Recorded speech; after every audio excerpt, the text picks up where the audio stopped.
Bom dia. Essa turma que já faz algum tempo que eu não vejo alguns, né? Bom dia, professora Andresa. Muito obrigado por me convidar para essa atividade, tá certo? Fico muito feliz, às vezes até com um pouco de elogio, né, a mais do que eu mereço, né? E isso me deixa muito feliz, né? Mas também me dá uma certa responsabilidade, né? E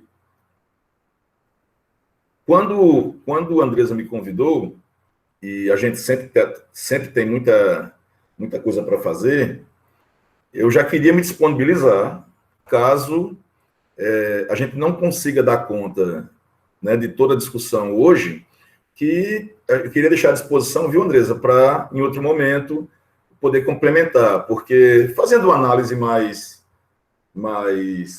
atenta, mais profunda, eu percebi que talvez pudesse dividir esse encontro em dois momentos, né? E realmente acho que eu não conseguiria, né, dentro do tempo que eu imagino que seja disponível, que eu imaginei 1h30, né? Com certeza, meu querido. Faremos sim, do jeito que você então, eu imaginei que é possível agora discutir um pouco mais sobre o primeiro movimento, né? E, em outro momento, discutir, né, fazer a antítese, né, com o segundo movimento, né? Gente, antes de começar aqui essas famosas apresentações, tá? Eu queria fazer um exercício com vocês, tá? Vou apresentar aqui para a tela toda, porque eu sempre que apresento de outra maneira, sempre dá algum problema, então eu sempre apresento na tela inteira. Então, às vezes aparece até os joguinhos que eu estou jogando, o pessoal manga de mim, tá certo?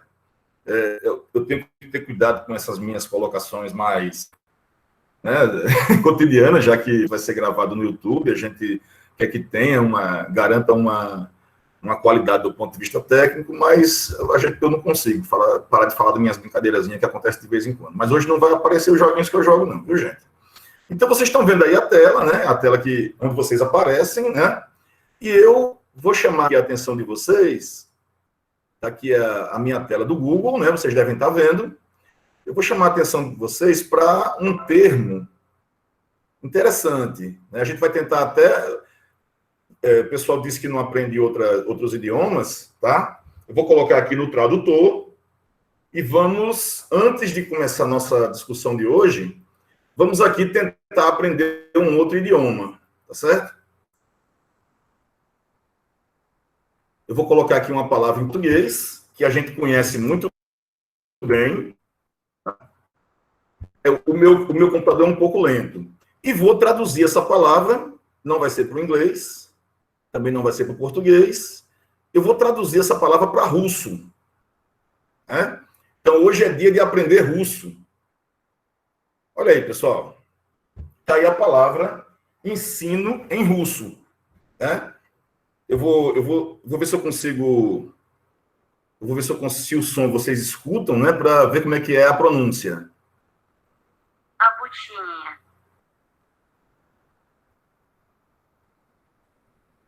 Обучение.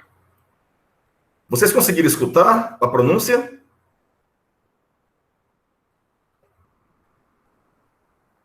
Bom, acredito que sim, né? Se alguém escutou, dê o toque aí que... Então, sim, veja que sim. a gente não sabe... Ah, obrigado. A gente não sabe qual é a maioria dessas letras, né? São letras diferentes, né? É um estilo de signo diferente do que a gente usa, né? Alguns se parecem, outros não, né? Até a pronúncia, né? Essa letrinha aqui parece um B, realmente, né? Tá certo? E a gente saber a pronúncia, eu vou repetir mais uma vez a pronúncia para vocês treinarem aí, tá certo? Обучение. João, você podia reproduzir aí para a gente?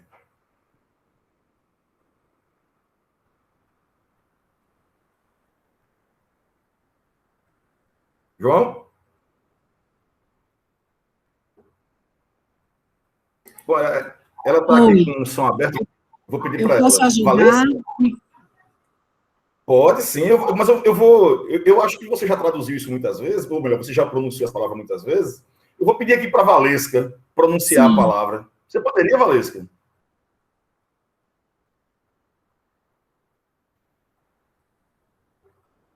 é a forma que a gente tenta, eu tento conversar com eles, sabe, nas aulas, sabe, Andresa? Porque às vezes eu me sinto sozinho nesse negócio. Sabe? Deixa eu só dizer para você, porque eu, inclusive, me ofereci, porque eu me confundi um pouco com o retorno.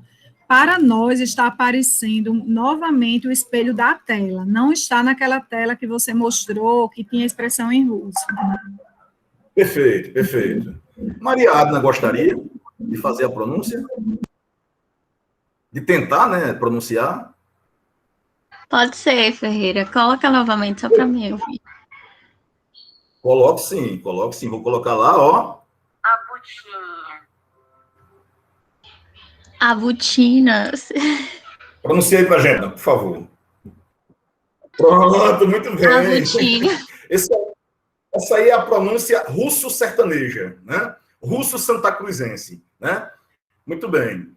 Gente, tem um motivo para fazer isso, então eu vou procurar uma outra palavra que está de acordo com a nossa discussão de hoje, que é aprendizagem. Palavra conhecida nossa, né? Mais uma vez eu vou traduzir para russo, tá certo? E aparece essa opção aí, tá?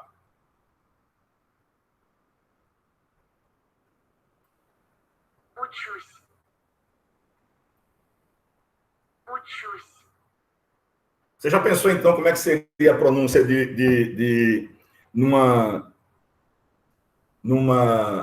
aula, né, digamos assim, ou numa apresentação, o cara falar Abutini Yushu, sei lá como é que fala. Então, pronto.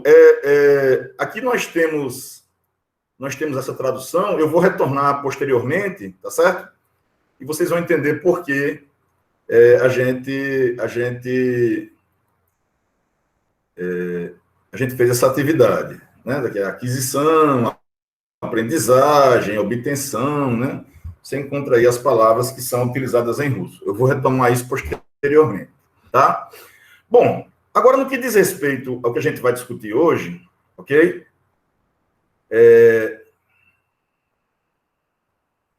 Eu vou apresentar aqui para vocês. Fiz aqui um conjunto de slides, tá? Nunca consigo do jeito que eu quero, mas está aqui. Vou abrir ele aqui.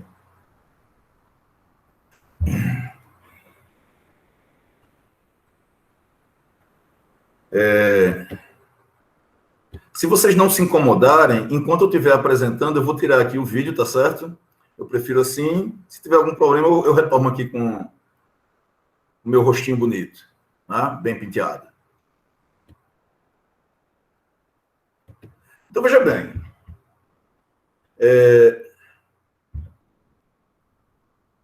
Como esse encontro nosso é de madrugada, né?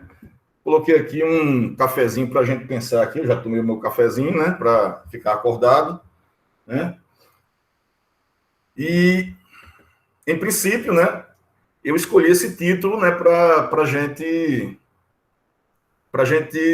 digamos assim, pensar um pouco a respeito do tema, né? Como seria direcionado para o mestrado em ensino de física, apesar de ter outros colegas, né?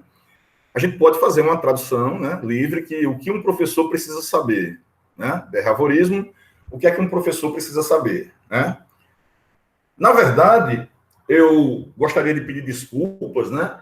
Porque como não é um assunto que faz parte do meu estudo cotidiano, né? Pode ser que eu cometa alguns deslizes, mas a Andresa está aqui para nos ajudar, tá certo? Até mesmo vocês, em relação ao que vocês possam contribuir em relação a esse tema, tá certo?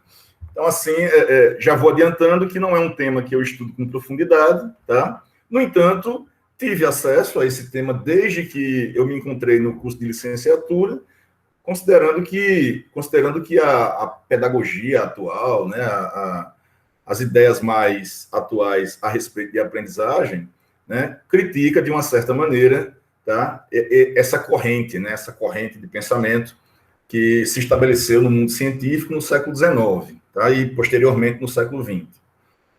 Bom, o que é, né? O que é o behaviorismo, né? A palavra berrar está escrita errado, viu, gente? É behavior, né, com H. Eu botei um V aí sem querer, né? Ela, traduzida para o português, seria alguma coisa como comportamento ou conduta, né? Daí, né, como sinônimo, eu teria condutismo, né? Ou seja, o estudo da conduta, né? Ou o estudo do comportamento, que poderia ser chamado de comportamentalismo, certo? E eu fiz uma consulta breve ao dicionário. Né? Eu acho que não está apresentando, não. Ou eu que não estou vendo. Oi? Vocês estão ouvindo? Tranquilo? O retorno, Ferreira, não está aparecendo. Você está trabalhando no slide, não está aparecendo para a gente. Tá não. O slide não aparece, certo? Ele deixou de apresentar aqui sozinho. Foi. Eu vou retomar aqui, viu? Isso. Porque eu estava apresentando, mudei para o slide, aí, bom, estranho, mas eu vou passar aqui. Está aqui. Bom, eu vou iniciar de novo. Então, seria que, como eu disse para vocês... Agora sim. Behaviorismo. Pronto, show de bola. O que um professor precisa saber, né? Ou de física, né? Já que a maioria de nós aqui somos da área de física, tá? Ou que esse indivíduo aí pensa que sabe, né? Tá certo?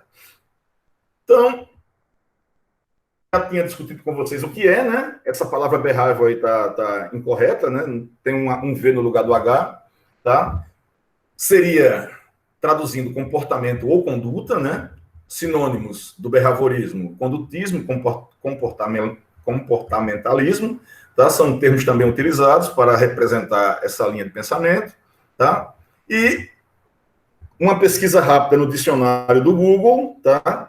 Eu encontrei lá que o behaviorismo é teoria e método de investigação psicológica que procura examinar do modo mais objetivo o comportamento humano e dos animais, com ênfase nos fatos objetivos, estímulos e reações, sem fazer recurso à introspecção. Bom, gente, a ideia também é a gente pensar um pouco posteriormente, se a academia também pensa assim, né? Porque, às vezes, o que você encontra no dicionário tem algumas informações a mais ou a menos quando você faz a correta transmissão, transferência para aquele objeto no meio acadêmico, né? Por exemplo, eu costumo muito dizer para os meus alunos, né, as pessoas que eu converso sobre esse tema, o seguinte: se eu sou professor de física, eu vou compreender a diferença de força tratada no âmbito acadêmico, tá? Eu vou perceber isso com mais facilidade do termo força utilizado de forma mais coloquial, no senso comum, né? A mesma coisa serve para os termos de outras áreas do conhecimento. Como, em princípio, nós entendemos que a área de psicologia, de psicopedagogia, de psicologia da aprendizagem, né, que seja, apesar de ser uma área que nós estudamos, nós não nos aprofundamos, então nós temos que ter um cuidado muito grande quando utiliza determinados termos.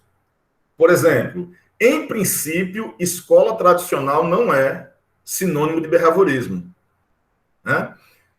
Por quê? Porque quando você fala escola tradicional, você não está focando apenas no processo de aprendizagem, ok? Você está pensando a escola como um todo, não só a dimensão aprendizagem, né? Outra coisa importante que hoje em dia aparece muito, né? Tem uma frase que eu acho que é presente em todos os trabalhos de ensino de física, que é assim: eu vou utilizar tal instrumento, né? Eu vou utilizar tal instrumento para que haja aprendizagem significativa, né? Vai na mesma linha de discussão que a gente está tendo agora, né? O termo aprendizagem significativa, cunhado dentro da discussão da aprendizagem como área do conhecimento, a gente chama de psicologia da aprendizagem, principalmente, né? Os russos vão chamar de psicologia pedagógica, tanto faz, né? Na verdade, existe uma soma, né? Existe uma composição entre o termo ensino, educação, pedagogia, com o termo psicologia, né? É uma área escolar, digamos assim, da psicologia. Então, assim, quando você fala em aprendizagem significativa, quem vai ler não entende esse termo como um termo coloquial. Ele entende esse termo como uma teoria da aprendizagem, né? E como teoria da aprendizagem, quando você desenvolver o seu trabalho sobre o que você vai fazer no ensino de física e no mestrado, você precisa seguir as linhas de raciocínio da aprendizagem significativa.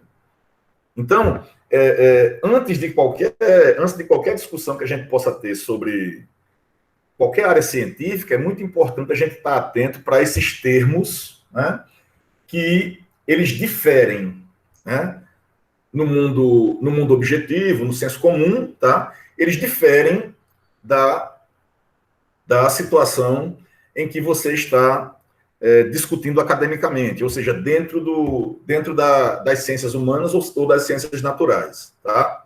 Como essa área de aprendizagem, como a área de ensino, de educação como um todo, ela sofre uma interferência muito grande a ponto de todo mundo achar que entende do assunto, certo?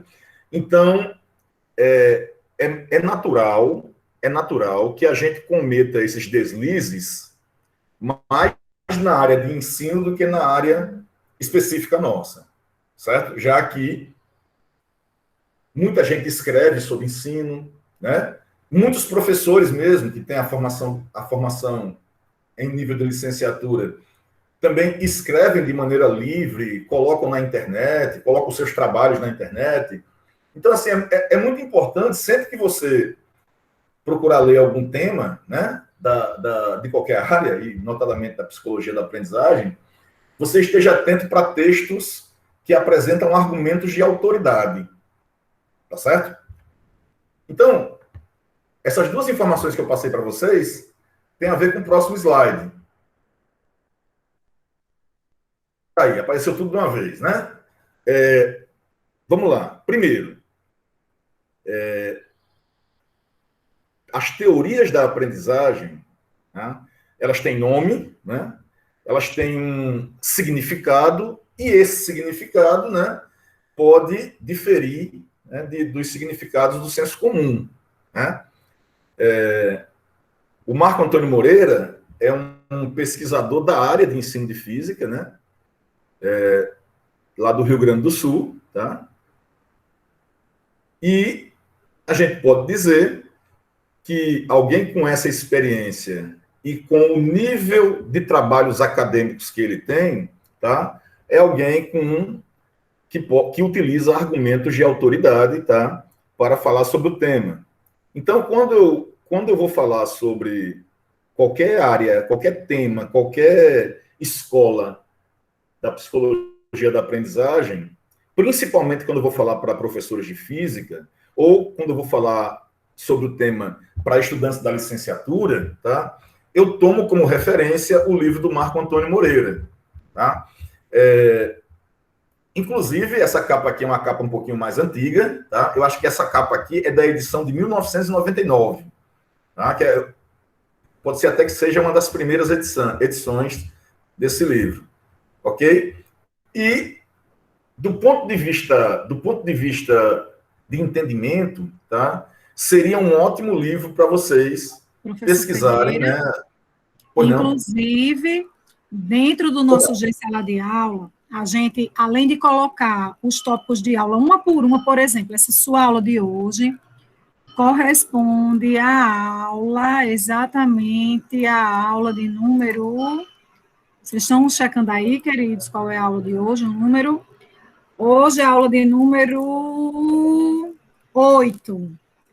A aula de número 8 vai estar lá. Tanto a gente vai anexar o link, né, esse link dessa sua exposição, o seu slide, o material que você vai nos enviar, mas já que você está nos dizendo que essa referência aí, né, desse manuscrito, Teorias de Aprendizagem, do autor Marco Antônio Moreira, eu quero lhe dizer que, além dos tópicos de aula, a gente tem uma sala a mais, que a gente chama de fundamentação teórica, que corresponde como se fosse uma biblioteca da disciplina, onde a gente coloca os livros ou os artigos que a gente julga que vão ser de extrema importância para os estudantes fazerem seus trabalhos.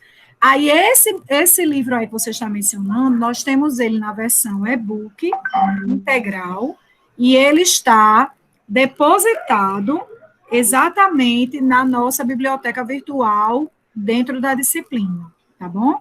Vou até mudar o nome nessa pastinha. No lugar de botar fundamentação teórica, eu vou chamar de biblioteca central da disciplina. E aí vocês podem ir lá que vocês vão localizar esse livro. Show de bola, Andresa. Lembrando que essa versão que a Andresa colocou na pasta de vocês pode ter uma capa diferente, viu, gente? Porque essas capas mudaram. Né? Não sei se é essa, né, Andresa? Mas pode ser uma capa diferente. Fiquem atentos. Esse autor, né, a gente sabe que é uma das referências da área de ensino de física no Brasil. Ele tem uma responsabilidade muito grande dentro do grupo que criou esse mestrado, né, que apresentou a proposta desse mestrado que a gente faz parte. Ok? Ferreira, é essa mesma capa. Eles não vão ter dificuldade nenhuma, é essa mesma. Ah, melhor ainda, né? Oi? Alguém falou? Alguém está falando junto com a gente? Acho que foi um eco aí. Então, ele vai dizer aqui que uma teoria de aprendizagem é uma construção humana para interpretar sistematicamente a área de conhecimento que chamamos aprendizagem, né? Ou psicologia da aprendizagem, ou psicopedagogia.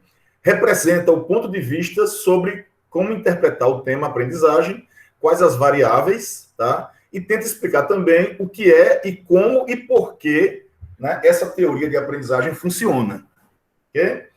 Então, assim, você vai ter algumas possibilidades. Mas, antes de mais nada, é necessário que haja um investimento, tá, sobre as questões conceituais, né? Estou passando aqui ver se... Acho que ele está dando uma travadinha. Como assim, Ferreira? As questões conceituais. Eu vou fazer uma pergunta simples. Se eu perguntasse para vocês o que é movimento, muito provavelmente, dentro de um texto de física,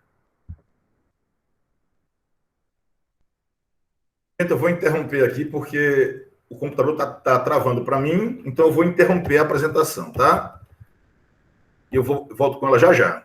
Então, dentro da área de física, se você perguntar assim, o que é movimento? Tá? Muito provavelmente, eu estou tentando aqui ajeitar, viu? Estou fechando aqui para abrir de novo. Muito provavelmente, a resposta vai ser a mesma. Tá? E se tiver alguma diferença, essa diferença vai ser na composição do texto. Né? Basicamente, né, movimento, basicamente, é a variação do vetor posição em função do tempo, tomando um determinado referencial. Né? Então, assim, você vai encontrar isso tanto na fala de professores de física, como também nos textos, né, conceituais de física. Né? Vai ser normal você ter esse tipo de informação, certo? Só tem um detalhe. Se você procurar, por exemplo, num livro sobre filosofia materialista, tá? A ideia de movimento vai ser outra. Por quê? Porque ele vai tratar o movimento não só como algo mecânico, tá certo? Mas também como algo que se associa aos movimentos sociais, ao movimento do saber em função do tempo, né? Então, a ideia de movimento vai estar diferente. Outro exemplo que eu acho muito bacana, por exemplo, é o conceito de matéria. Né? Se você for discutir matéria em química, né, ela vai ter um conceito bem claro, certo? Que é o conceito da química. Estou tendo um pouquinho de dificuldade para apresentar. Ah, voltou aqui. É porque está travando um pouquinho meu computador. Estou tendo um pouquinho de dificuldade para apresentar o slide, mas eu estou voltando aqui já. Então, gente, dentro da área, desculpe, se você retomar a definição o conceito de matéria na química, muito provavelmente vai diferir do conceito de matéria na filosofia, né? Porque para a filosofia materialista, matéria é tudo aquilo que existe independente da nossa consciência, né? Que você pode perceber que é algo que, geralmente, quando você recebe o conceito de matéria em química, não está escrito isso, né? Então, determinados conceitos, eles não só são diferentes do senso comum, como também são diferentes entre as ciências, né? Entre as áreas da ciência. Isso pode acontecer, tá? E no caso da educação como um todo, psicologia da aprendizagem, você tem um movimento ainda mais interessante. Por quê? Porque as ciências humanas, elas não são tão fechadas como as ciências naturais. Elas têm mais contextos, né? E por esse motivo é comum que haja uma certa diversidade, tá? De conceitos a respeito do mesmo tema. Por exemplo, se você buscar um conceito de analfabetismo, por exemplo, vai haver mais de um conceito de analfabetismo e você precisa ter um olhar a respeito disso, né? Qual é o contexto, qual é o olhar que você está tendo a respeito da aprendizagem para saber se alguém é analfabeto, né? É por isso que, geralmente, quando você também vai escrever um trabalho na área de ensino, na área de educação, em geral, você precisa estabelecer uma fundamentação teórica mais rica, tá? Mais volumosa do que um trabalho de física.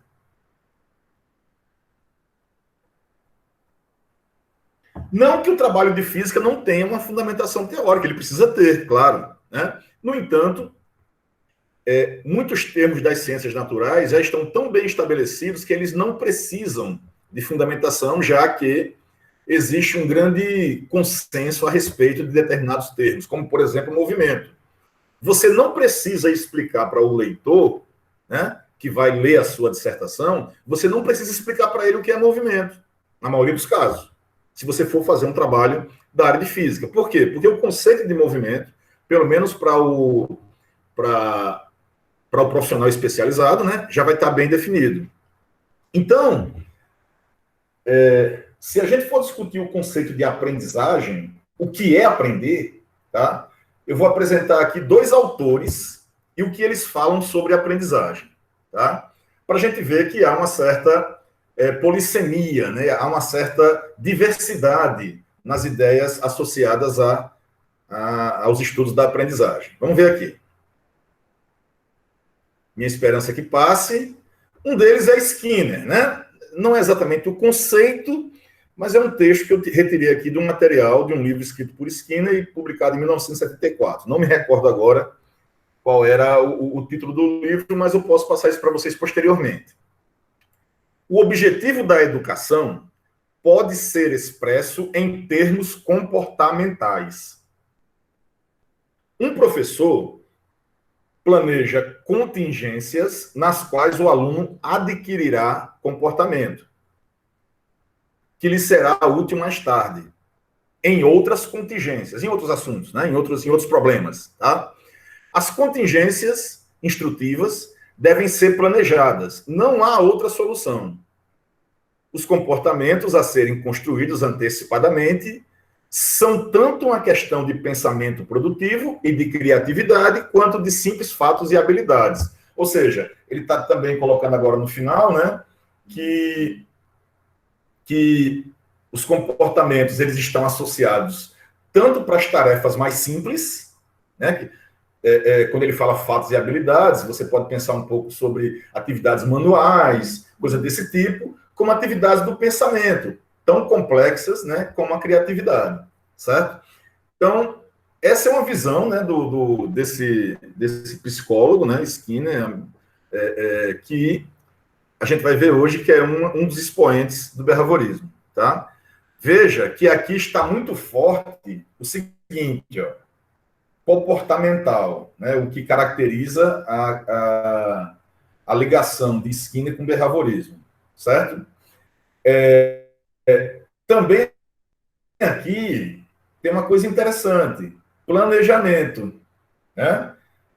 Ou seja, na verdade, o ato de ensinar para que o aluno aprenda na visão behaviorista, entende que o planejamento serve para você pensar antecipadamente nos comportamentos que você vai permitir que o aluno desenvolva a partir do momento que você utilizar a sua estratégia. Né? Então, assim, antes de mais nada, né, o foco na aprendizagem behaviorista, né, na visão behaviorista da aprendizagem, é o comportamento. Comportamento, no caso de nós, o comportamento humano. Tá certo? Bom, aí eu passo para um outro autor, que eu posso dizer que esse autor eu compreendo um pouco mais do que o assunto de hoje, né? Que é o ucraniano, tá? Galperin. Ok? Veja bem, olha o que ele diz. Aprendizagem é toda atividade cujo resultado é a formação de novos conhecimentos, habilidades, hábitos naquele que a executa, no caso, executa a atividade, ou a aquisição de novas qualidades nos conhecimentos, habilidades, hábitos que já possuam.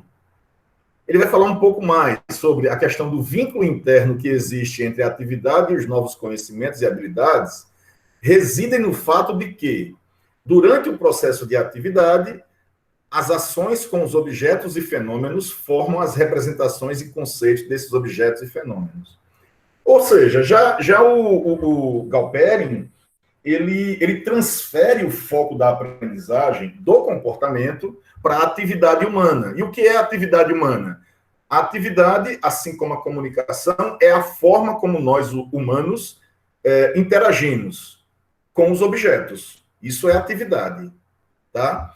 E comunicação é a forma como nós, humanos, interagimos com outros humanos, outras pessoas, tá? Essas duas categorias, que em algum momento a atividade era superior à comunicação, hoje eu posso dizer que a maioria dos psicólogos materialistas já se aproximam mais dessas duas categorias como de mesmo patamar, né? Elas são capazes de fazer com que o indivíduo internalize a cultura humana que já existe na sociedade, né? Por meio de um processo que é um processo de interação com os objetos e de comunicação com as pessoas. Esses objetos a serem aprendidos, né? Os elementos que vão ser aprendidos, que hoje é uma atividade externa, ou seja, uma atividade social, tá? Vira uma imagem consciente, ou seja, é fixada na consciência do indivíduo, de forma que ele consiga reproduzir mentalmente as características dessa atividade. Então, note que se você... Eu vou falar um pouco mais sobre Skinner e sobre o behaviorismo hoje, mas note que as duas definições, os dois conceitos, ou os textos que estão aqui sobre aprendizagem, eles diferem bastante em relação aos termos que utilizam. E não só aos termos que utilizam, viu, pessoal? É impossível hoje, dentro das ciências humanas, você ter ciências independentes. Ou seja, é preciso que haja todo um arcabouço filosófico, todo um arcabouço psicológico, pedagógico, econômico, tá? Que faz com que determinadas teorias casem com outras. Então, por exemplo, essa teoria de Galperin está totalmente associada ao fato de que a defesa do materialismo como forma de pensamento. Ou seja, determinado objeto existe materialmente, ou seja, ele está na sociedade, tá? E no momento em que o indivíduo introspecta essa cultura, ele está transformando em algo mental. que é a ideia do materialismo, que primeiro existe o material para depois existir o mental. Tá? Se você estivesse utilizando uma ideia idealista, né, que, entre outras coisas, as ideias que usavam o conceito de alma, né, na ciência, né, apesar de não ser muito comum hoje, já foi muito comum, assim como o behaviorismo, tá? Ele vai dizer que a mente é anterior aos olhos. Perdão, a mente é anterior à matéria. De forma que eu só posso dizer que existe aquilo que minha mente percebe, ou seja, aquilo que eu vejo. Por isso que eu falei olhos antes. Né? Que aquela ideia de São Tomé, né? Eu só acredito vendo. Né? Não só isso, os idealistas colocam que penso, logo existo. Ou seja, penso, logo existe eu e tudo que me cerca. Ou seja, o material ele vem depois da alma, porque essa alma seria justamente o seu pensamento, que seria anterior, tá, à matéria, certo? Então, assim, note que essas duas posições são posições da filosofia, mas são posições bem divergentes uma da outra. Né? A nossa discussão de hoje não é filosófica, mas o fato de você associar a aprendizagem ao ato de introspectar, você adquirir a cultura humana, que é material, quando ela vai para a sua mente, ela chega na sua mente depois de existir materialmente. Então, por isso, é um posicionamento de aprendizagem materialista. Tá? É errado na nossa área utilizar o termo marxista para tudo que foi produzido na União Soviética, na Rússia, seja em qual região for oriental, né? É errado. Por quê? Porque Marx é apenas um autor que escreveu sobre o materialismo. Né? Claro, é um autor muito importante. É um autor que, muito provavelmente, dentro dos autores materialistas, Marx talvez tenha sido mais influente, principalmente porque ele influenciou todo o movimento que aconteceu na União Soviética. Né? Ele influenciou mais do que outros autores. Né? O pensamento de Lenin, por exemplo, que foi um líder que passou muito tempo, influenciou muito o pensamento como um todo, as ciências humanas na União Soviética, ele era muito preso, muito ligado ao pensamento marxista. Né? Lenin ele cita as obras de Marx em praticamente todas as suas obras. Então, por esse motivo, para o mundo ocidental, o termo marxismo, né, passou a ser utilizado e materialismo não. Até porque materialismo ele existe muito antes da experiência marxista. Né? O materialismo, você pode citar, por exemplo, antagonias entre Aristóteles e Platão, que seria uma divergência entre materialismo e idealismo. Né? Então, assim, mais uma razão para quando vocês forem escrever os seus textos, né, textos científicos, artigos, TCCs, dissertações, se forem na área de ensino, de educação, de aprendizagem, é necessário que vocês pensem nesses pressupostos. Né? Ou seja, o conceito de aprendizagem que você utiliza, que você está utilizando para analisar determinado fato, né? Ela tem pressupostos filosóficos, ela tem pressupostos psicológicos, ela tem pressupostos econômicos, tá certo? E quanto mais você enriquece o seu trabalho com essas informações, mais fácil entender os seus resultados ao final do trabalho, que é o miolo, né? Os resultados, ele é a novidade do seu trabalho, é a inovação do seu trabalho, que ninguém fez antes, certo? Ou pelo menos espera-se que ninguém fez, tá? Então, gente, voltando para o tema, a gente pode dizer que existem alguns movimentos acerca da aprendizagem. Esse primeiro movimento aqui, eu botei uma pessoa. Por que eu botei uma pessoa? Porque, deixa eu ver aqui se funciona. Eu fico tentando essas coisas que tem em PowerPoint, para ver se funciona. Acaba travando a tela. Mas eu estou esperando aqui funcionar, viu? Aqui eu coloco uma pessoa para discutir um pouco sobre a corrente behaviorista. Né? Qual é o foco do behaviorismo? Alguém vai aqui, dá uma espetada nessa pessoa e ela pula. Né? Você dá, sei lá, você toca nela sem ela esperar, ela se assusta, né? Você pode dizer que quando você espetou a pessoa de surpresa, você pegou uma ponta da caneta e espetou a pessoa, ela deu uma resposta, né? O estímulo foi o toque com o objeto fino e ela deu um pulo, que seria a resposta àquele estímulo, né? Então, as teorias behavioristas, né, o posicionamento behaviorista, foca muito nessa situação, tá? O comportamento é produzido a partir de estímulos, tá? E esse estímulo gera uma resposta, que nada mais é do que a representação do comportamento. O problema é, quando é que a aprendizagem acontece de uma maneira eficiente?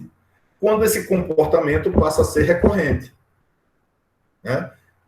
Ou seja, ele vai usar esse comportamento para diversas situações. Como, por exemplo, para você resolver uma conta, somar, você usa um pequeno algoritmo. Para você realizar aquele algoritmo, existe um comportamento para isso, né? Você coloca dezena embaixo de dezena, você coloca centena embaixo de centena, né? E o estímulo que você tem pode ser vários. Pode ser, por exemplo, acertar a conta. Ou seja, resolver um problema anterior, né? Aqui está difícil, viu, pessoal, de passar. Estou tentando passar aqui, mas não estou conseguindo. Deixa eu ver se eu consigo aqui. Pronto. Seria, né? Estaria associado ao corpo, né? Esse movimento behaviorista ou comportamentalista, né? Ou seja, ele dá até um pulinho aqui, mas não ficou muito bom não, viu, gente? Você espeta, ele dá um pulinho. Uma coisa interessante que eu queria citar sobre esse slide aqui é justamente que o foco, o elemento corporal, o elemento humano que está associado ao pensamento behaviorista é exatamente os sentidos, né? E dessa forma... Só para deixar claro que a gente segue sem ver o slide, tá certo? Não está aparecendo para a gente. Não sei se é a sua intenção apresentar agora, mas está tudo fluindo muito bem. Não, de novo, ele deixou de apresentar de novo sem eu mexer. Eu vou colocar, entendi. Viu? De novo. Tá bom. Ele ficou um pouquinho pesado, eu acho, ou o meu computador é muito lento, que as duas coisas ao mesmo tempo... Acho que é a instabilidade mesmo da internet. De vez em quando está assim... Sabe aquela história de quando a gente é criança, a gente diz sol e chuva, casamento da viúva? Hoje está desse jeito. Sim, aí, quando tem essa instabilidade do sol, a chuva fica com aquelas nuvens pesadas, eu acho que é mais uma questão de tempo, sabe? Do tempo, de nuvem. Perfeito. Eu também vou colocar a lei de Murphy. Tá? Uma versão da lei de Murphy é, se alguma coisa pode acontecer, né? Ela vai acontecer. Principalmente quando você está apresentando, né, um negócio tão importante para gente tão importante. Tá certo. Mas está tudo pleno. Essas coisas acontecem no online, fique sossegado, que a gente já acorda por isso. O importante é que as ideias estão aqui e elas vão chegar à psique de todos que estão presentes. Online. Perfeito. E eu peço que vocês, por causa da forma que eu estou apresentando, porque eu não consigo ver a parte do Meets, né? Eu não vejo a sala, não vejo o chat, então seria interessante que, se você tiver alguma dúvida que você acha que pode esquecer, você pode falar, Ferreira, que eu paro para você fazer a pergunta, a observação que seja, viu? Bom, então... a visão behaviorista da aprendizagem está muito associada aos sentidos e à resposta, por exemplo, muscular, né? Você vai ter, por exemplo, um dos autores que a gente vai falar rapidamente sobre ele hoje, né? Que seria um dos pais do behaviorismo, talvez até o pai do behaviorismo. Eu não gosto muito desse termo, mas a gente usa tanto que eu acabo usando também, né? É que existem algumas conexões no seu corpo, tá? Que todo o seu corpo responde a um estímulo, né? Não só aquilo que é visível, né? Então, o que é visível, que é realmente o que o behaviorista considera, tá? Ele é uma interpretação externa do que vai acontecer fisiologicamente com você quando você dá uma resposta a um estímulo, tá? Detalhe, né? Esses primeiros, os primeiros autores sobre behaviorismo, como o Watson, que é esse que eu citei agora, tá? Eles estavam muito mais ligados em analisar o estímulo, tá? Do que a própria resposta que o indivíduo dava àquele estímulo. O mais interessante é que o foco não está no que acontece mentalmente. O foco está no que acontece no aspecto superficial do organismo. Ou seja, na ação que é realizada posteriormente ao estímulo. Né? Por exemplo, muita gente, hoje quando eu pergunto, um exemplo, eu peço assim, a pessoa dizer, me diga uma coisa, qual seria uma atitude construtivista de um professor? Né? Sei lá, alguma atividade que ele faça em sala de aula que o torne construtivista. Ou pergunto, qual é uma atividade que o professor faz em sala de aula que rompe com a escola tradicional? Eu faço esse tipo de pergunta também. Em geral, muita gente responde que no começo da aula ele retoma o conteúdo anterior. A gente vai ver daqui a pouco que essa é uma forma de reforço, que também é uma categoria do behaviorismo, mas também um estímulo. Ou seja, se você começa a sua aula dando exemplos, revisando a aula anterior, tá?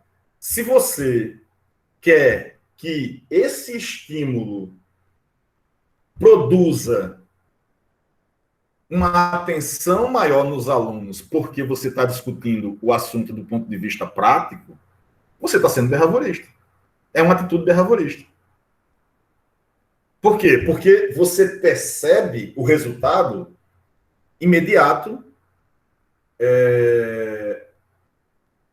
quando os alunos começam a falar sobre o tema, porque você fala de carro, o cara que gosta de carro começa a falar, né? Começa a tratar outros elementos do veículo que você não tratou. Ou seja, do ponto de vista behaviorista, o ponto de vista behaviorista explica essa atitude que você tem em sala de aula. Né? Então, assim, nenhum elemento que você usa em sala de aula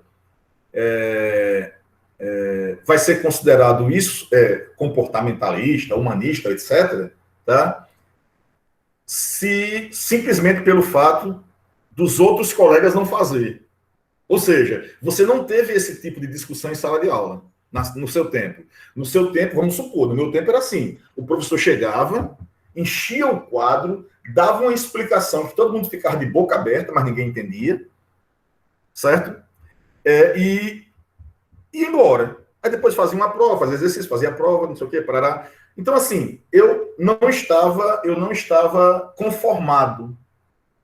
Eu não estava satisfeito com esse tipo de aula e eu passo a usar em todas as minhas aulas, no começo dela, exemplos cotidianos do assunto que eu vou discutir durante a aula. Eu não estou dizendo que você é behaviorista, mas o behaviorismo explica essa atitude. Né? Seria uma atitude de estímulo. Ok? E qual é o resultado? A atenção, pelo menos superficial, né? Como nós humanos temos o olhar penetrante, você vai perceber, por exemplo, que o aluno passa a lhe olhar de uma forma diferente, a focar os olhos em você. Não quer dizer que ele está mais atento, pelo menos do ponto de vista psicológico. Psicológico cognitivo, né? Para o behaviorismo, sim. Para o behaviorismo, sim. Para a psicologia cognitiva, não. Para as visões mais atuais. Alguém falou? Foi a Andresa? Não. Show de bola, show de bola. Então, vou continuando, viu? Se ninguém falar, eu vou continuando. Pode seguir, tá tudo pleno aqui. Eu de vez em quando, também estou colaborando no chat com você. Show de bola. Você é 10 mil. 10 mil, né? Porque alguém falou que eu sou 1000, então você é 10 mil. passar aqui. Ai, meu Deus, é muito ó, amor e esse amor recíproco, viu, meu filho? Não tenha dúvida disso, não. Tem as visões também cognitivistas da aprendizagem, né? Que a gente não vai discutir hoje. Foi engraçado que eu mostrei isso aqui em casa. Meu filho soube o que era. A minha mulher disse que era uma árvore. Para o meu filho é um cérebro. Na verdade, eu queria que fosse um cérebro, né? Eu retirei isso aí do PowerPoint, né? Então, o foco do cognitivismo é justamente essa atividade cerebral que ocorre no processo de aquisição desses conhecimentos, né? Um autor cognitivista muito conhecido, né? Apesar de existir uma ideia de que ele não desenvolveu uma teoria da aprendizagem, mas um autor muito conhecido que é considerado cognitivista é Piaget, né? Naquela ideia de que determinados já vou chamar de estímulo, né? Mas determinadas atividades que ocorrem no dia a dia, tá? Pode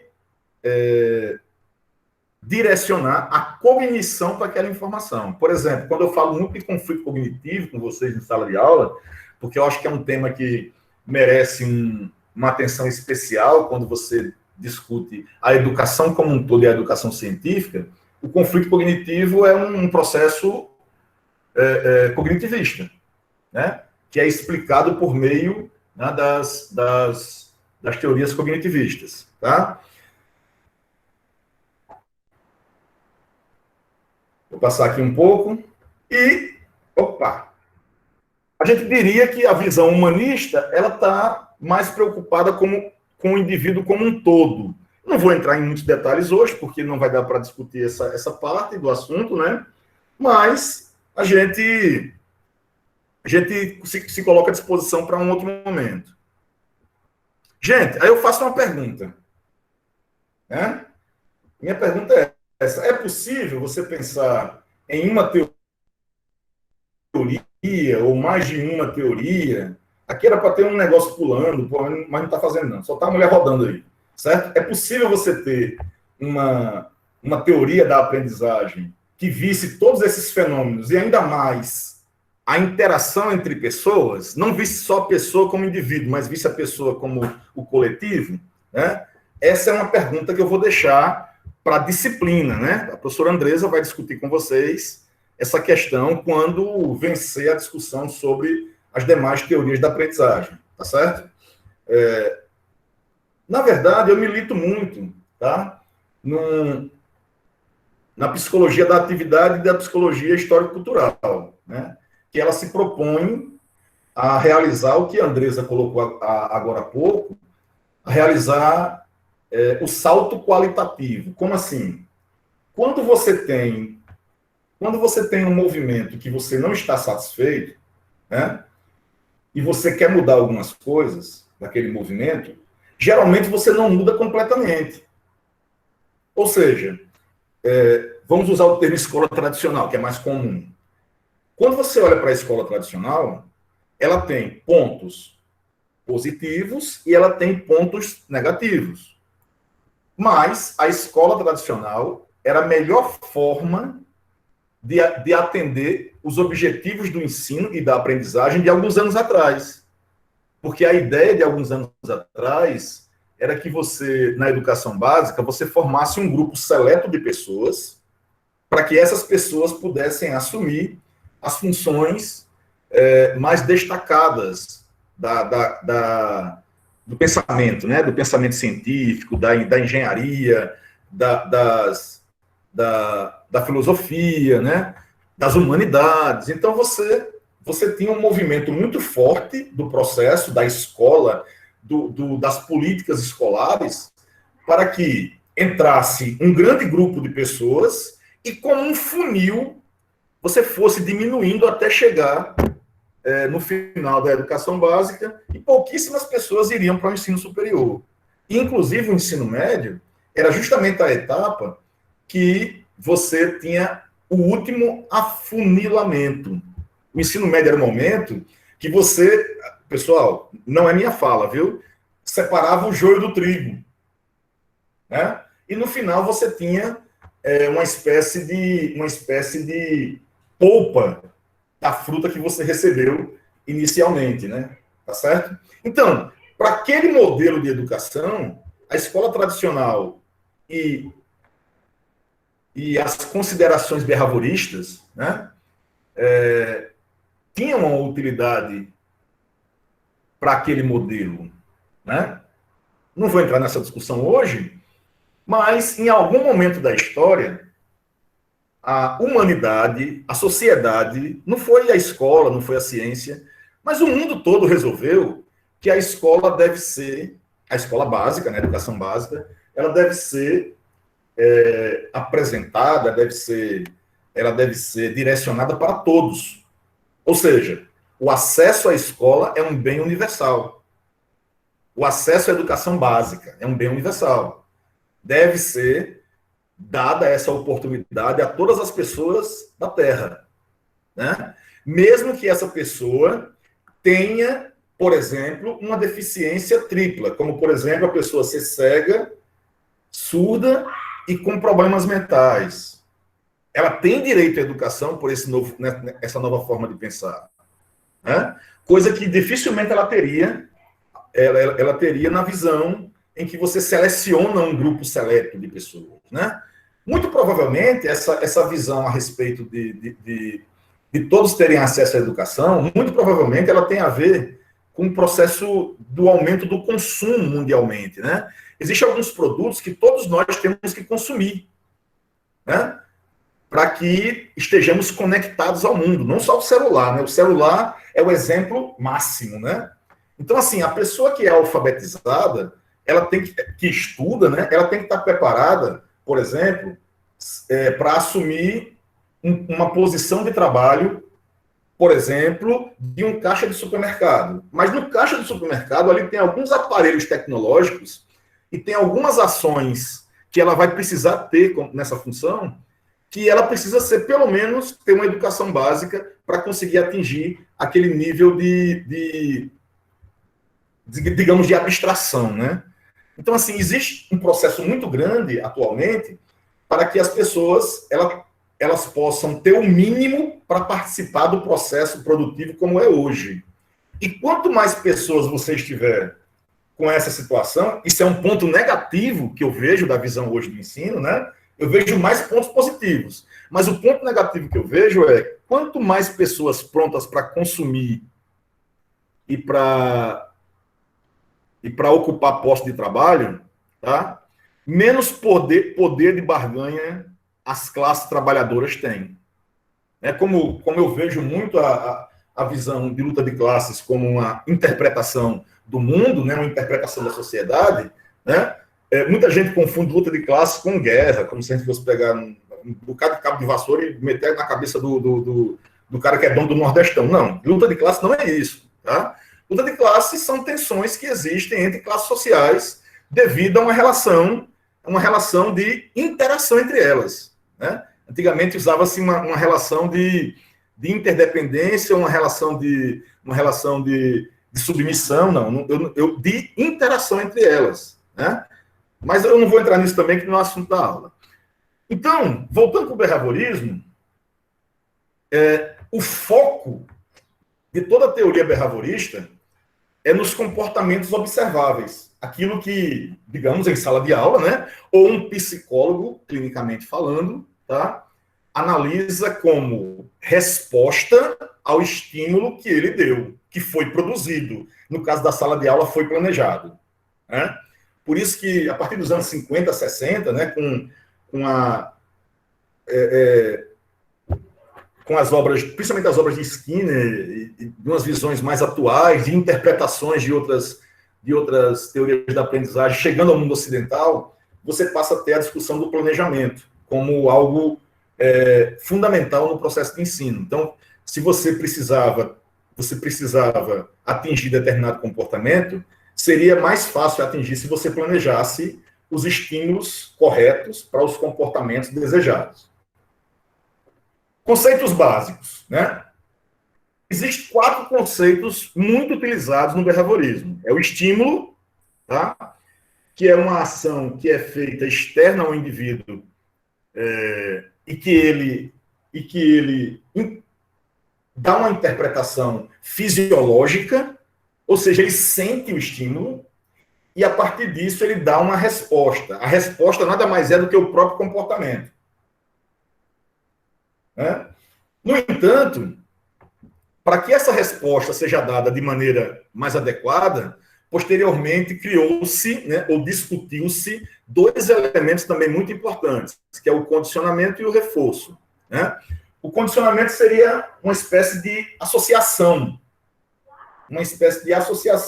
entre estímulos. Eu vou dar um exemplo que é um exemplo clássico, né? Por exemplo, se você está dentro de uma sala escura, né? E de repente alguém, né, com um laser, aquele laserzinho que a gente comprava lá no Alecrim antigamente, joga o laser nos seus olhos. Você está aberto, o olho está aberto, dentro de uma sala escura, ou parcialmente escura, e uma pessoa brincando com você vai lá e, pum, mete o laser nos seus olhos. Certo? Então, o que acontece? Esse tipo de condicionamento é um condicionamento que alguns vão chamar, tá? De resposta automática. Né? Só tem um detalhe. Imagine você fazendo a seguinte experiência psicológica. Você repete várias vezes essa mesma ação. Uma pessoa sentada, você está tratando essa pessoa por algum motivo lá, no consultório. Então você resolve fazer o seguinte: a pessoa está lá sentada e em todas as sessões você liga o laser no olho dela. Todas as sessões. Umas 10 vezes em cada sessão. Só que na hora que você liga o laser no olho dela, você também toca uma campainha. O que é que acontece? Qual é o estímulo? O estímulo é o laser no olho da pessoa. Tá? A resposta é ela fechar os olhos, tentar, né, se proteger daquela situação que é uma situação negativa. Né? Não é um estímulo positivo, é um estímulo negativo, porque ela tem que fechar os olhos para se proteger. Tá? Vai causar nela algum tipo de irritação. Tá? Só que, ao mesmo tempo, ela está ouvindo a sirenezinha lá. Depois de algum tempo, se você simplesmente bater na sirene, ela fecha os olhos também.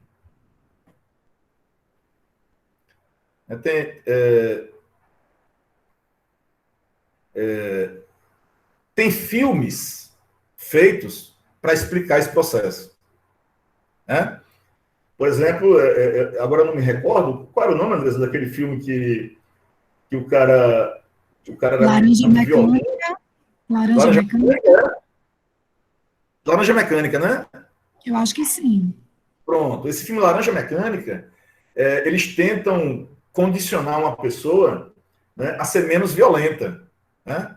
E é interessante porque o filme faz uma crítica a esse tipo de condicionamento. Claro, esse exemplo que eu dei é um exemplo muito... como é que eu posso dizer? É um exemplo que não tem uma relação direta com a aprendizagem, tá? Mas os experimentos feitos sobre esse assunto no final do século XIX e no começo do século XX, com pessoas e com animais, né, eram muito parecidos com esse exemplo que eu estou dando.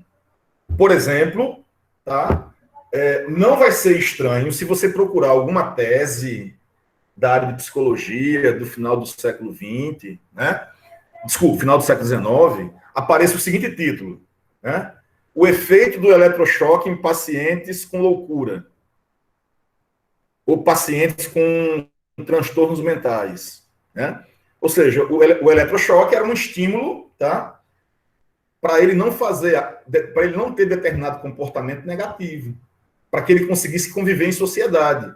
Ou seja, naquele momento histórico, muitos psicólogos consideravam que seria a única maneira de alguém que não consegue conviver em sociedade, ou uma das únicas maneiras, né, por meio de um processo mais violento, mas era um processo de condicionamento, que é o que acontece também com os animais em circo até hoje.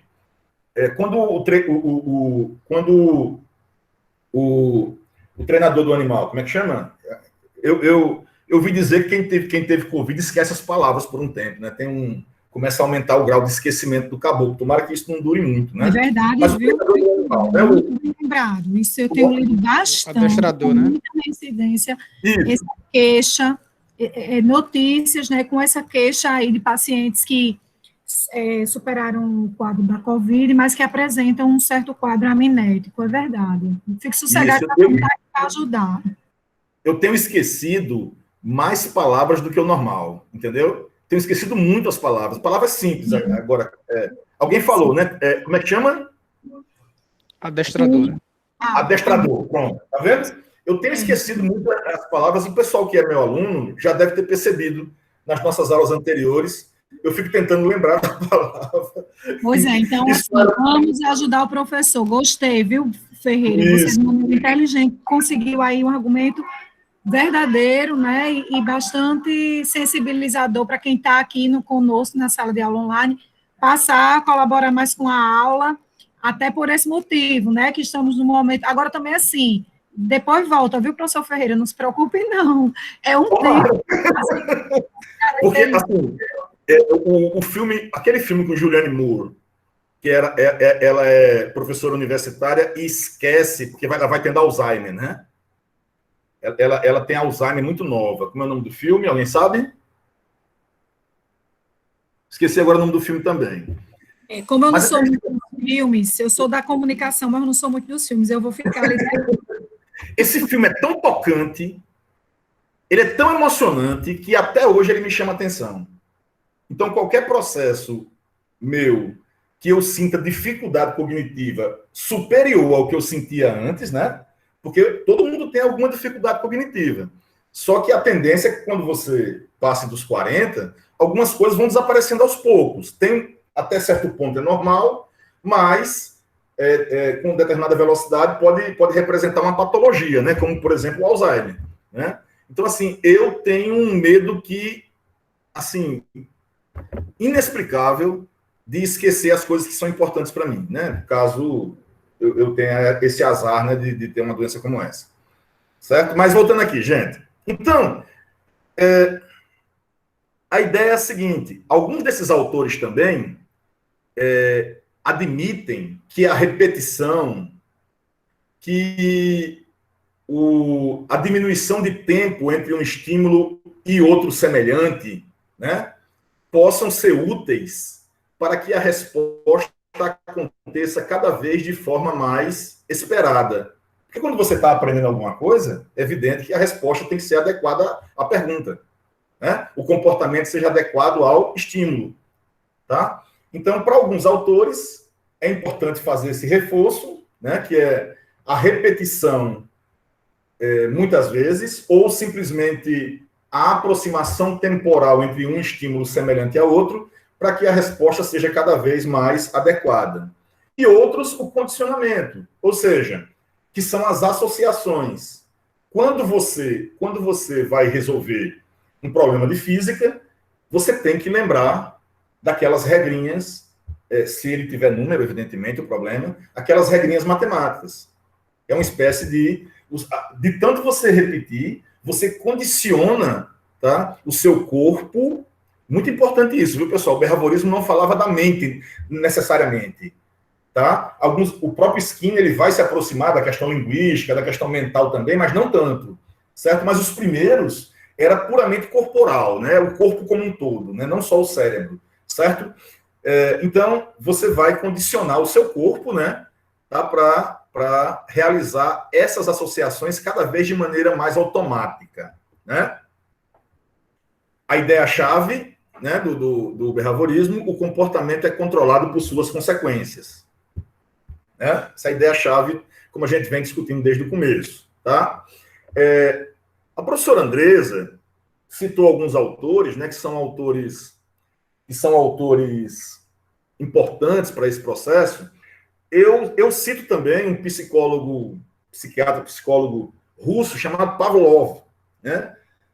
A grande maioria das ideias da psicologia, tanto behaviorista como a psicologia histórico-cultural, né, muitas dessas ideias têm fonte nos trabalhos realizados por Pavlov, que é um russo que viveu no século XIX, né, principalmente no século XIX. Eu não sei se eu acho que ele não transpôs o século XX. Tá? Para o mundo ocidental, são mais conhecidos os trabalhos de Watson e, não sei pronunciar o nome desse cara, Guattari, acho que é assim, a Andresa pode dizer melhor. Tá? Eu penso que seja, Guattari. Parece ser francês, né? O nome, não sei se ele mas parece ser francês o nome. Não me recordo agora. Então, esses dois caboclos aqui são aqueles que desenvolvem os primeiros trabalhos com base no behaviorismo e com um foco muito grande no estudo dos estímulos. Né? Por exemplo, Watson, ele deu muita atenção ao que ele chamava de conexões entre o estímulo e a resposta, tá? Que ele chamava de reflexo. Eu só me lembro daquele experimentozinho que passava no Pica-Pau, que o cara pegava, o cara lá, o médico, pegava um martelinho, batia no joelho e o pé subia. Esse aí é o reflexo mais conhecido que existe, né? Porque desde o Pica-Pau, da década de 40, já tinha essa apresentação desse tipo de problema, né? Então, o Watson vai trazer à tona a ideia de que essa conexão entre o estímulo e a resposta é uma ação, um ato corporal chamado de reflexo, tá? O Watson também ele vai trazer essa discussão da frequência, tá? E da diminuição do tempo entre os estímulos, né? Que o Moreira vai chamar de recentidade. Né? O Moreira chama de recentidade. Não sei se é um termo muito utilizado, mas eu estou utilizando porque o Moreira utilizou. Okay? O próprio Watson também ele vai retomar essa ideia que eu falei agora há pouco dos estímulos que são condicionais e incondicionais. Né? A ideia de que, desse modo mais automático, que você dá uma resposta direta ao estímulo e você dá uma resposta indireta. As primeiras discussões acerca disso foram feitas por Pavlov, né? E o Watson vai retomar essa discussão sem ser um grande foco. Tá? Já a grande novidade do Guattari é justamente ele associar, né, essa questão aos neurônios ou às conexões dos neurônios.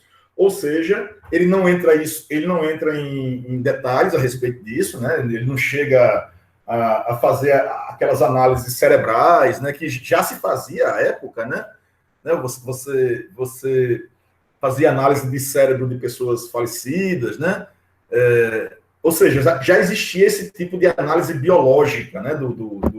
Da mente, né? Ele não chegou a fazer isso, né? Ele associou diretamente ao reflexo, né, como algo associado ao sistema nervoso, né? Talvez tenha sido o início dessa discussão ou digamos, desse salto qualitativo, né, de sair do comportamento e ir para a mente, tá? Tudo bem? Outro mais recente, que também estava mais ligado à questão da resposta, do reforço, seria o Thorndike, ou Thorndike, não sei a pronúncia, tá? E Skinner, né?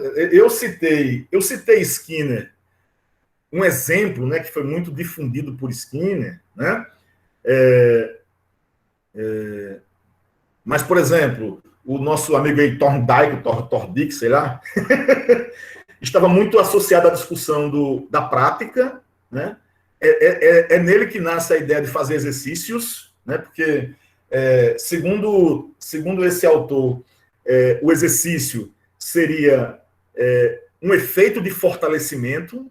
Se você consegue realizar o exercício o estímulo e a resposta, no caso, o comportamento, se fortalece. Se você faz, se é um estímulo que vai dar uma resposta negativa, ela enfraquece, né, o comportamento, né?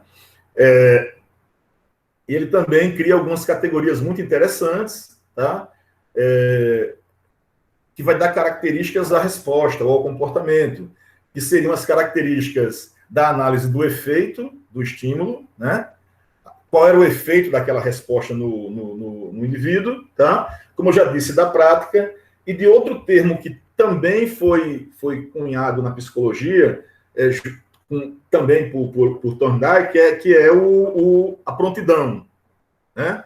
Que é como se você ajustasse o organismo para receber aquele estímulo e, consequentemente, como o organismo está mais bem preparado, tá?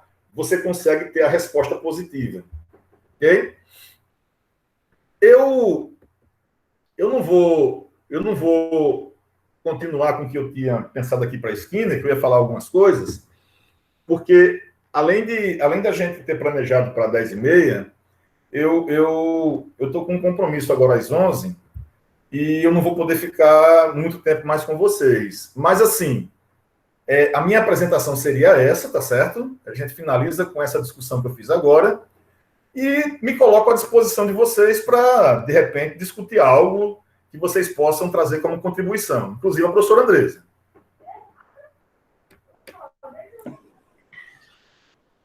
Professor José Ferreira da Silva Júnior, você foi brilhante.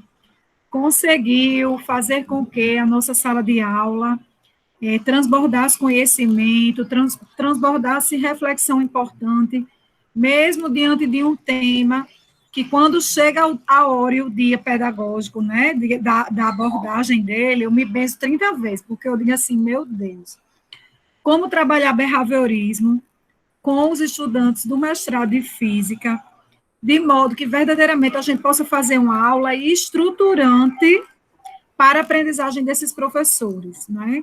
Por que a gente precisa se benzer? Primeiro, porque a gente tem que ter o cuidado de ensinar behaviorismo para os meninos, de ensinar não, porque essa é outra questão, eles já chegam sabendo alguma coisa, né? Porque foi um conteúdo que ele teve um primeiro contato lá na formação inicial. Então, a gente vai retomar, relembrar e aprofundar o conhecimento inicial. E com o cuidado de não estar dizendo para eles que isso representa uma vanguarda da psicologia pedagógica, né? Pelo contrário, apresenta uma retaguarda, mas que existem ideias e conceitos importantes que um professor com um repertório razoável, né, significativo, precisa também conhecer.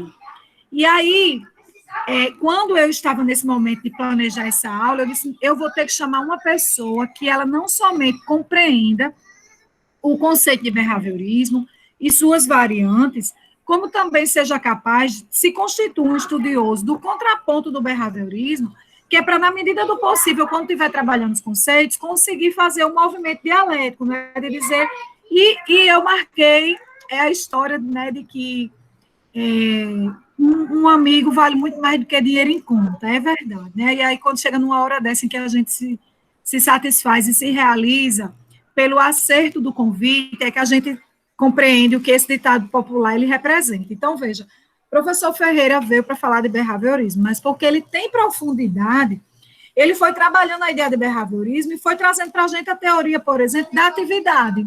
Foi trazendo Galperin, que é outro tema que eu até botei no chat aqui. Meninos e meninas e todos e pessoas desse chat, dessa sala, vocês não podem desconhecer Galperin. Semana passada, na aula da semana passada, eles tiveram contato com a teoria piagetiana e eles assistiram uma conferência de uma professora, Ferreira, que veio de Pernambuco, entrou online de Pernambuco, a professora Adriana, e ela trabalhou vamos dizer assim, um formato da perspectiva de Piaget, que hoje é chamada de cultura maker, cultura de aprendizagem maker, mão na massa, fazendo, que, na verdade, tem muito da ideia de Galperin também, enquanto teoria de atividade. Então, quando você foi trazendo o Galperin, trabalhou aquela lâmina, a ideia estruturante do pensamento dele e a sócio-histórica, e também a psicologia histórico-crítica, né, como você trouxe bem, de alguma forma você também suscitou alguns dos elementos que eles estudaram na aula passada com a Adriana, não pela clivagem da sócio-histórica vigotskiana, mas pela clivagem do construtivismo piagetiano, né?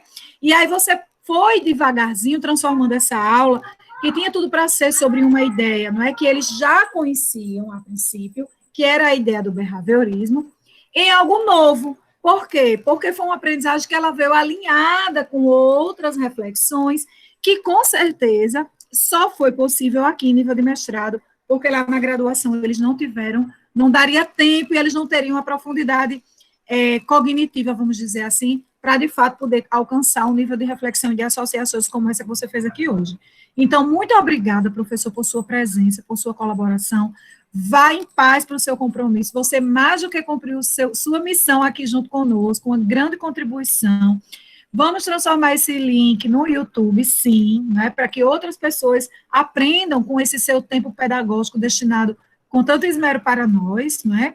A gente fica por aqui. Eu vou encerrar o vídeo. O professor Ferreira pode ir para o compromisso dele, mas os estudantes não saiam, porque depois do vídeo eu ainda quero fazer aqui alguns avisos importantes para vocês, tá bom? Peço que todos falem aí palavrinhas, né, de gratidão ao professor Ferreira, por favor. É isso. Eu tô sem jeito aqui, estou com vergonha. Professor Ferreira, mais uma vez aí, o senhor deu um show. Muito obrigado aí. Um abraço. Eu mando atividade sobre aquele negócio em russo depois, viu? Eu não dou tempo. Beleza. Ia ser no final. Lívia, prazer revê-la, Lívia.